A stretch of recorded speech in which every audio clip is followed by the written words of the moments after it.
While women weep, as they do now, I'll fight. While little children go hungry, as they do now, I'll fight. While men go into prison, in and out, as they do now, I'll fight. Where there is a drunkard left, where there is a poor lost girl upon the streets, where there remains one dark soul without the light of God, I'll fight. I'll fight to the very end.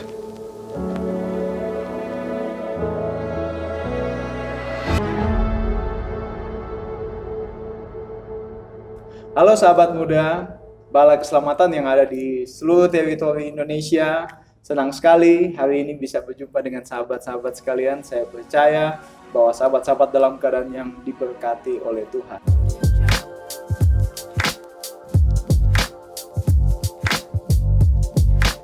Nah, kalau teman-teman memperhatikan, setiap bulan Juli, khususnya tanggal 2, setiap tahun berjalan, kita memperingati Founders Day ya, atau Hari Pembangun dalam Bala Keselamatan. Nah, mungkin ada teman-teman yang sudah tahu apa itu Founders Day, tetapi mungkin ada juga teman-teman yang masih bertanya-tanya, Founders Day itu apa sih? Nah, hari ini secara khusus kami mendatangkan seorang bintang tamu ya, yang akan menjadi narasumber dalam diskusi dialog kita hari ini untuk menjelaskan kepada kita semua mengapa kita merayakan Founders Day pada tanggal 2 Juli, apa itu Founders Day, dan lain sebagainya. Nah, untuk mempersingkat waktu, mari kita langsung kepada bintang tamu kita hari ini, yaitu Bapak Mayor Maldi Yudi. Selamat datang Pak Mayor Maldi Yudi. Terima kasih sudah memberi waktu bagi saya untuk bisa wawancara, khususnya untuk orang-orang muda. Iya. Terima kasih untuk kesediaan Bapak juga datang ke tempat ini. Bapak Mayor Maldi Yudi adalah Sekretaris Literatur di Kantor Pusat Bala Keselamatan. Jadi tempat yang tepat untuk kita menanyakan banyak hal tentang sejarah awal mula pelayanan Bala Keselamatan baik di dunia maupun juga di Indonesia. Nah, Pak Mayor Maldi Yudi, udah berapa tahun Bapak bertugas sebagai Sekretaris Literatur dan sudah berapa lama ada di Kantor Pusat? Tugas saya sebagai Sekretaris Literatur sendiri dimulai pada tahun 2016.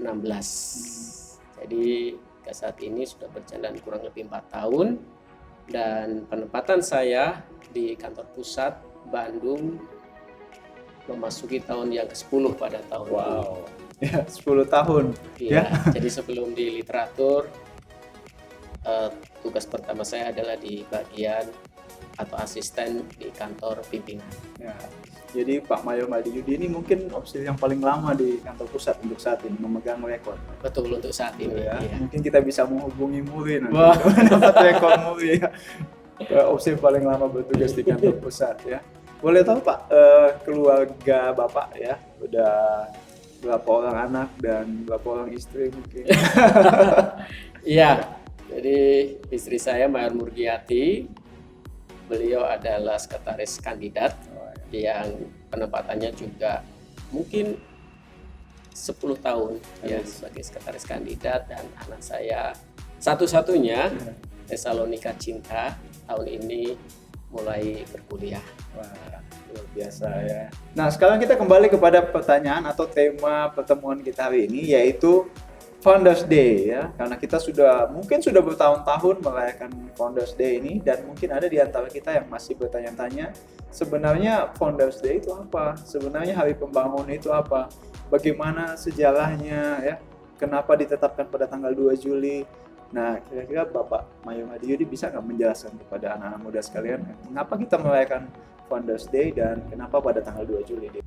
Pada hari Minggu, tanggal 2 Juli tahun 1865, ya William Booth, ya, yang saat itu adalah seorang pendeta freelance yang mempunyai semangat luar biasa untuk memenangkan jiwa-jiwa ya, dengan berkhotbah di beberapa tempat. Di hari Minggu sore itu seperti biasa dia melakukan perjalanannya dari rumah yang dikontraknya bersama dengan istrinya Catherine Booth ya. Dia menuju ke Whitechapel ya. Di East End London. Jadi Whitechapel ini adalah gerbang atau pintu gerbang di daerah London Timur.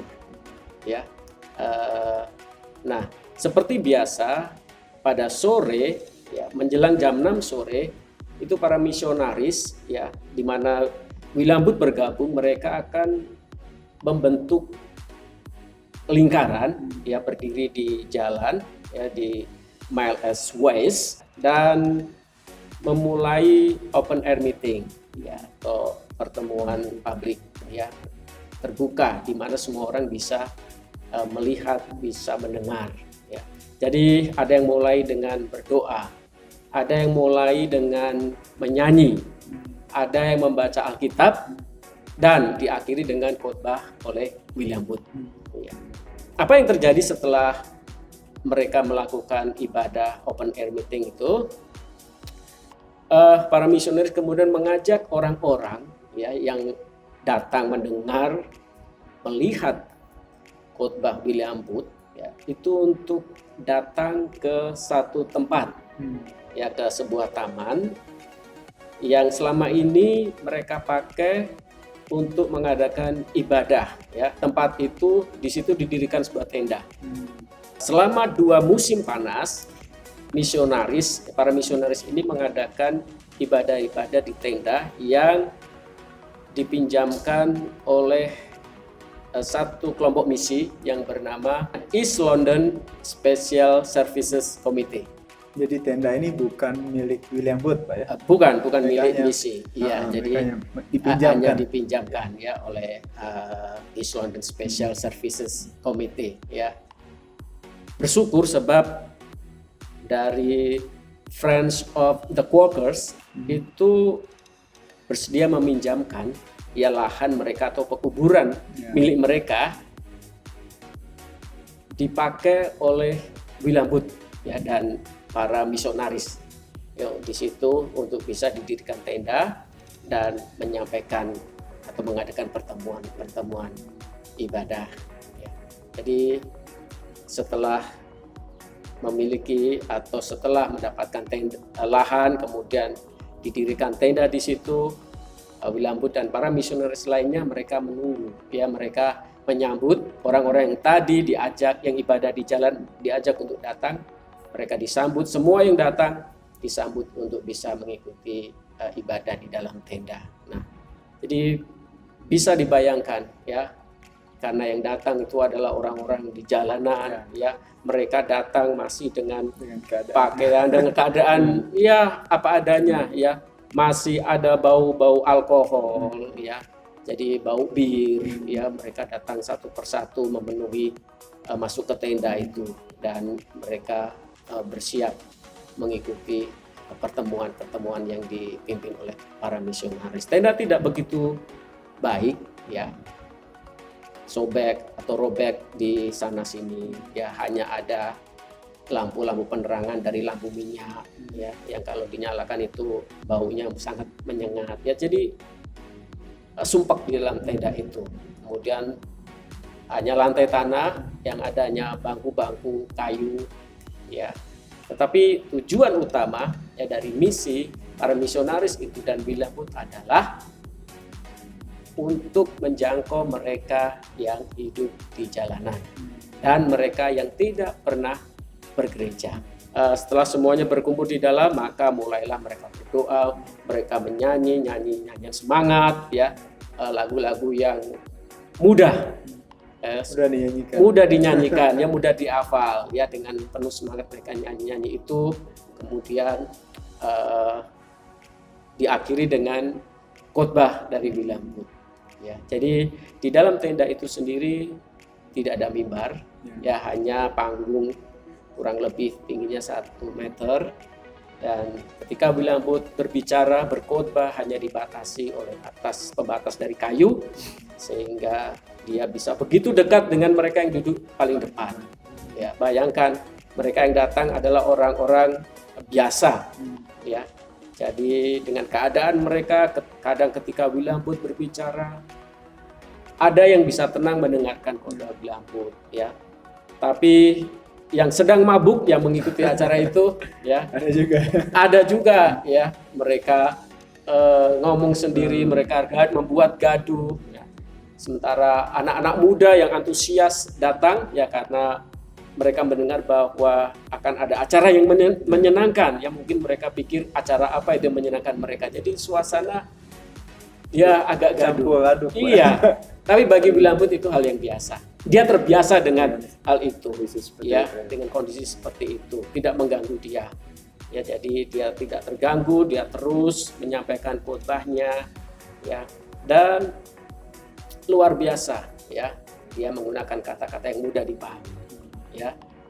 Salah satu yang terkenal yang disampaikan oleh William Booth adalah untuk memberikan ilustrasi supaya mudah dipahami adalah seperti yang bisa kita lihat dalam poster sosial yang dibuat oleh Bala Keselamatan, ya, social campaign, penggambarannya adalah kapal yang ada di tengah-tengah air yang akan tenggelam, ya, sementara banyak jiwa yang tenggelam dan akan binasa.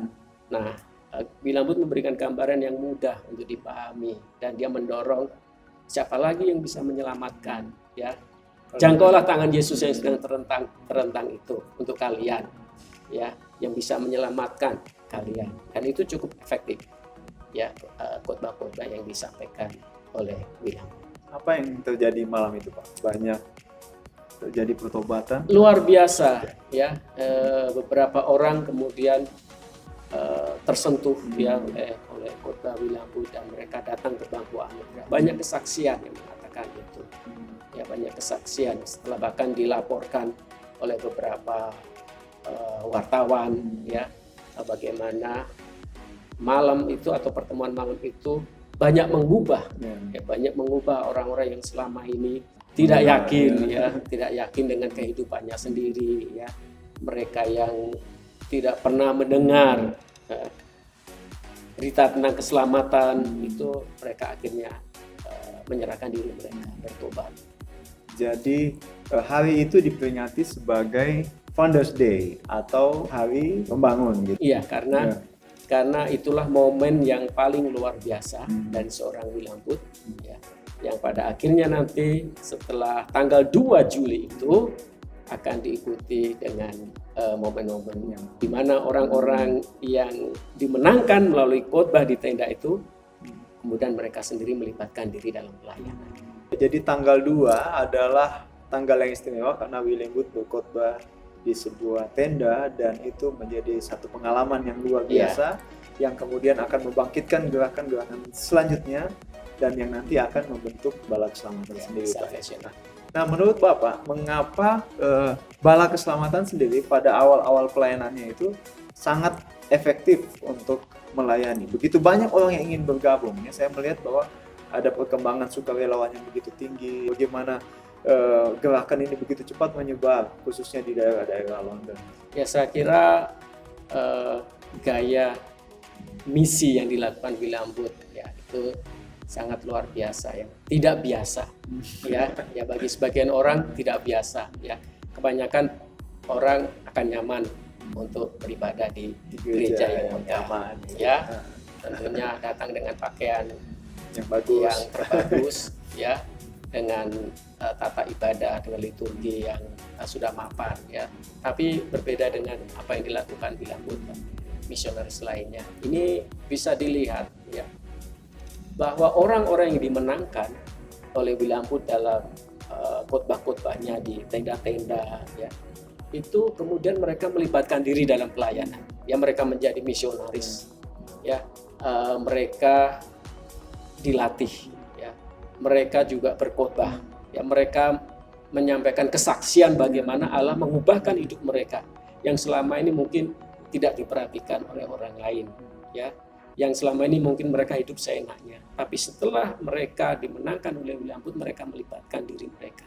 Sebelum The Christian Mission, William Booth membentuk suatu organisasi kecil yang dia namakan sebagai East and London Society, ya, anggotanya hanya 100 orang.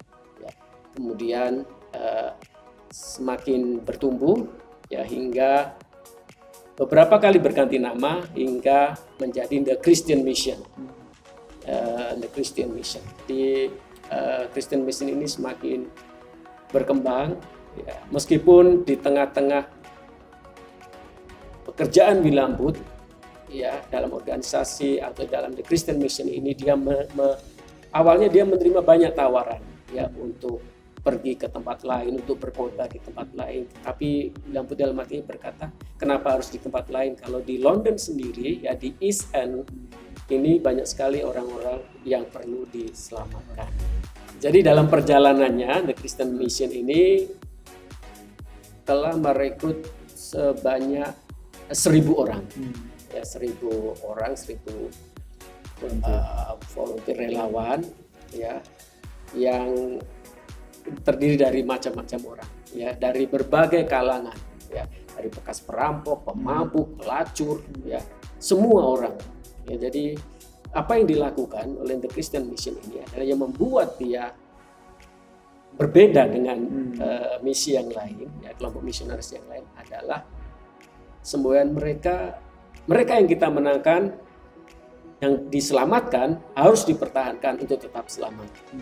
Sesudah mereka dipertahankan untuk selamat, mereka harus diutus untuk menyelamatkan orang lain. Nah, inilah kunci keberhasilan mereka. Jadi semakin bertumbuh dan bertumbuh.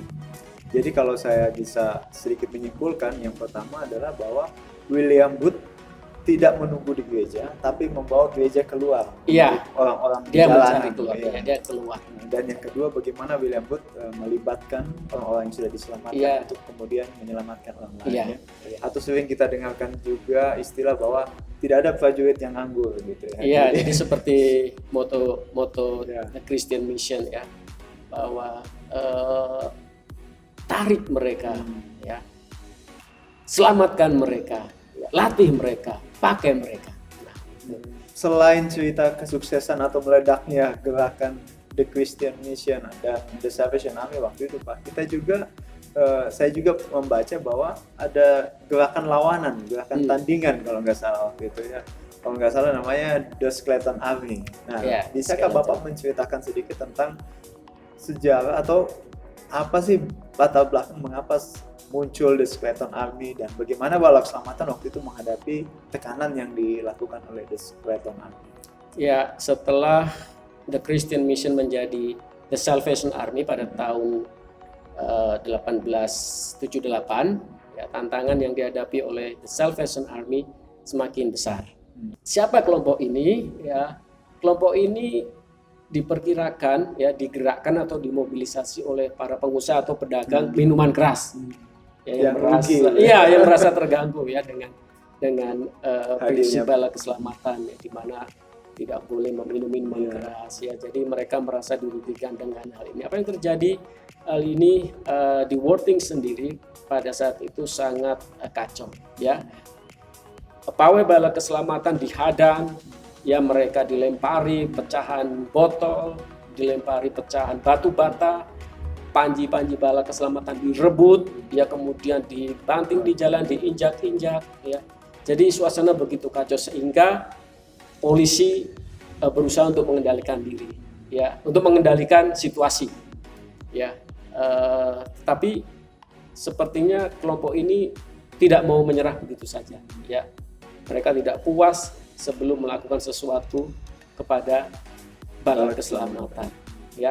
Jadi meskipun polisi sudah campur tangan, polisi sudah berusaha untuk mengendalikan, untuk memisahkan kedua kelompok ini, tapi itu tidak membuat The Skeleton ini berhenti untuk menyerang bala keselamatan. Dan itu dilakukan, ya, meskipun prajurit-prajurit bala keselamatan sudah kembali ke Korop, ya.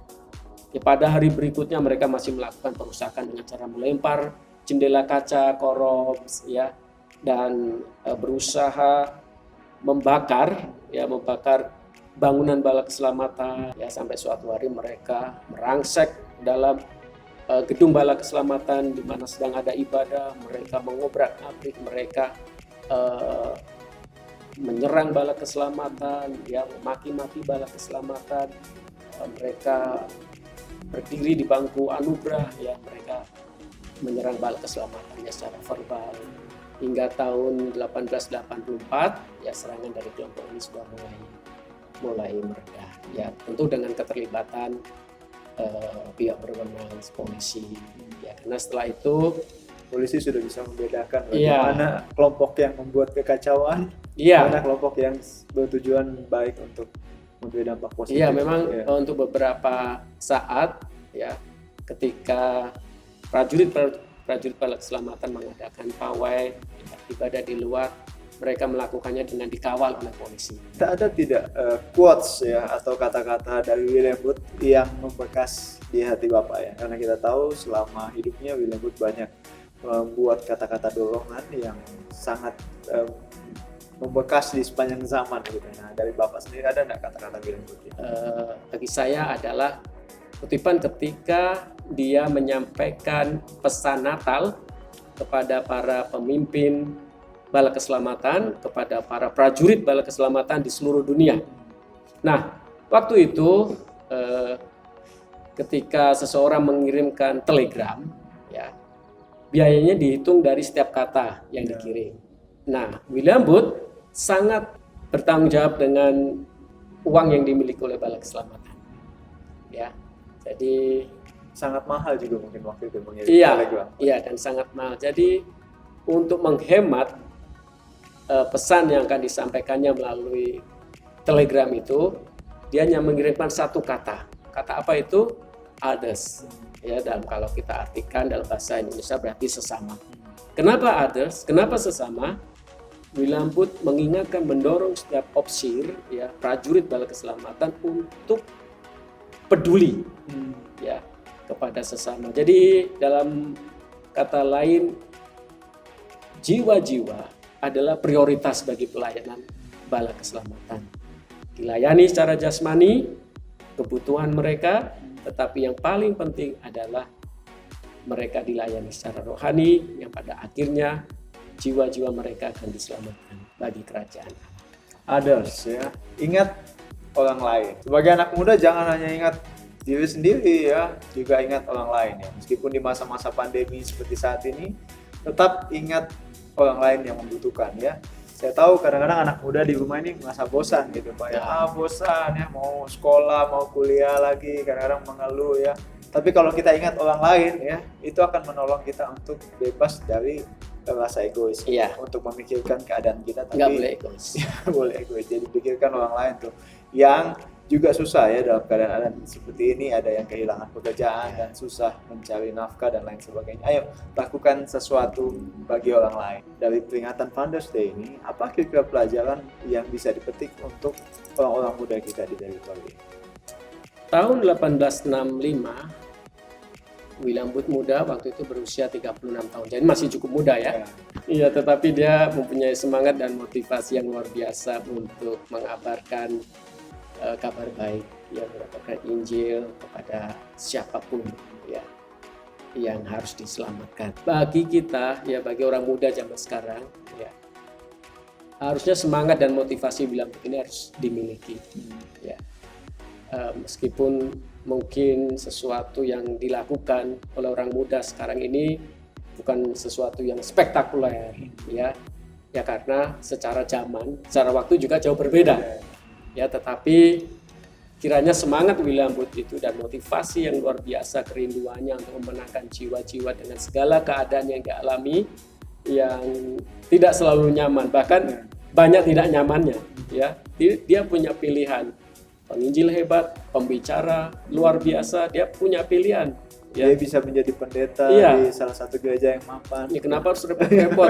Kenapa harus menghadapi rintangan, tantangan, ya harus lelah, ya sementara William Booth sendiri mempunyai keluarga besar, ya dengan anak berjumlah 8 orang, ya itu tidak mudah. Mereka harus berpindah-pindah tempat, pindah rumah, ya melakukan perjalanan, tapi semangatnya luar biasa, ya. Jadi semangat dan motivasi inilah yang harus dimiliki oleh setiap orang muda, ya. Menghadapi hal-hal yang sulit, ya, menghadapi tantangan, ya. Hadapilah seperti William Booth, ya. Dengan hal sederhana, dengan apa yang kita miliki, ya. Dengan media sosial mungkin yang kita miliki, kita bisa menjangkau orang lain, ya, melalui konten, melalui postingan yang membangun, ya postingan di media sosial yang mendorong orang lain, mungkin orang-orang muda, ya lakukanlah itu, ya itu saran saya. Ya, lakukan apa yang bisa kita lakukan Ya. dengan apa yang kita miliki, Ya. dengan semangat William Booth. Ya. Ya, luar biasa. Sekali lagi terima kasih Pak Baik. Mayor Yudi sudah hadir bersama dengan kita di diskusi hari ini, dan kita harap tentu diskusi-diskusi selanjutnya kita juga akan berbicara banyak tentang bala keselamatan ya, khususnya mungkin hal-hal yang sering ditanyakan oleh sobat-sobat muda tentang bala keselamatan. Nah, untuk mengakhiri diskusi hari ini, saya ingin memberikan challenge kepada Pak Mayor Yudi, yaitu challenge-nya adalah menjadi William Booth, Pak. Bisa tidak Bapak memperagakan I will fight-nya William Booth? While women weep as they do now, I'll fight. While little children go hungry as they do now, I'll fight. While men go to prison, in and out as they do now, I'll fight. While there is a drunkard left, while there is a pure lost girl upon the streets, while there remains one dark soul without the light of God, I'll fight. I'll fight to the very end. Sangat mirip suara yang dengan William Booth. Luar biasa. Terima kasih Pak Mayor Yudi, ternyata punya bakat untuk main teater juga ya. Nanti yang kita bikin video selanjutnya bermain peran gitu. Oke, baiklah semua sahabat muda, demikian bincang-bincang kita dengan Pak Mayor Yudi. Dan kalau ada pertanyaan-pertanyaan yang masih ingin ditanyakan, teman-teman muda, sahabat muda bisa menulisnya di kolom komentar, atau konten selanjutnya yang teman-teman ingin kita tampilkan bisa ditulis di kolom komentar, dan kami akan berusaha untuk mengundang opsi-opsi ataupun tokoh-tokoh bala keselamatan untuk hadir dan berbincang-bincang dengan mereka. Jadi itu saja pertemuan kita hari ini. Selamat Hari Pembangun. Tuhan Yesus memberkati kita semua. Haleluya.